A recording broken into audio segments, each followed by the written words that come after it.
अस्सलाम वालेकुम। उम्मीद करते हैं आप सब खैरियत से होंगे। और आज मैं यहाँ आपको बनाना सिखाऊंगी मूली की भुजिया। और मूली की भुजिया बनाने के लिए जो हम चटनी इस्तेमाल करते हैं, जिसे हम लहसुन मिर्च की चटनी भी कहते हैं, वो भी आपको बनाना सिखाऊंगी कि मैं कैसे बनाती हूँ। और यहाँ पर सबसे पहले हम चटनी बना लेते हैं। मूली 1 किलो मैंने उबालने के लिए रख दी है, उसके पत्ते भी और मूली को भी हमने धो के उबालने के लिए रख दी। यहाँ पर अब इसकी चटनी बनाने के लिए मैंने ले लिए पूरी 1 लहसुन की ये। और यहाँ पर 1 टेबल स्पून ले लिया सफ़ेद ज़ीरा, लहसुन छील लिए। और उसके बाद 1 कप हम ले लेंगे लाल मिर्च, सूखी हुई लाल मिर्च ले लेंगे। पहले मैं सूखी हुई लाल मिर्च को जो है थोड़ा सा पीस लूँगी, ताकि लहसुन और ज़ीरा आराम से इसमें डालें। जैसे ये भरा हुआ, जब हम पीसेंगे तो थोड़ा नीचे हो जाएगा। उसके बाद फिर हम इसमें लहसुन और ये सफ़ेद ज़ीरा डाल देंगे। और अगर बड़े जग में पीसें तो फिर ये सब चीज़ें अब एक साथ डालें और पीस लें।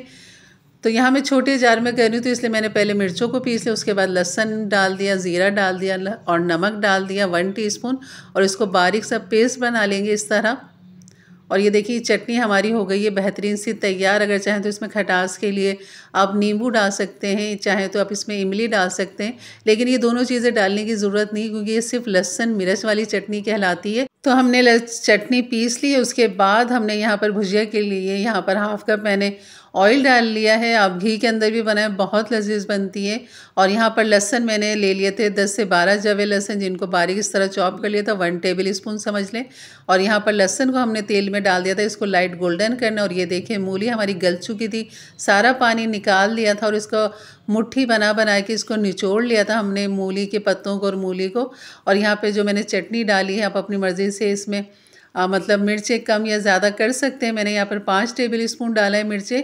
और ये बिल्कुल भी मिर्चें नहीं होती तेज़। और यहाँ पर भुजिया के साथ 1 किलो के अंदर ये भी मुझे कम लगी थी, लेकिन ये बिल्कुल बैलेंस है, ना ये तेज़ है ना ये हल्की है।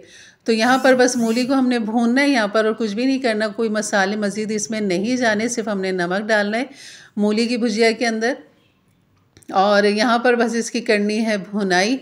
और भुनाई करने से मतलब ये है कि इसमें जब तक तेल घी इसका अलग नहीं हो जाता, इसका पानी ड्राई नहीं हो जाता, ये इतने मज़े की सब्ज़ी बनती है ना। यकीन करें इस मौसम की ये जान, ये देखना अब घी तेल कैसे नज़र आ रहा है।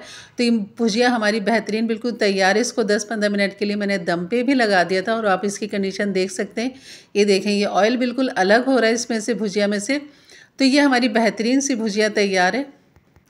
यकीनन ये रेसिपी आपको ज़रूर अच्छी लगी हुई तो लाइक कर दीजिएगा। इंशाल्लाह मिलते हैं नई रेसिपी के लिए, तब तक के लिए अल्लाह हाफ़िज़।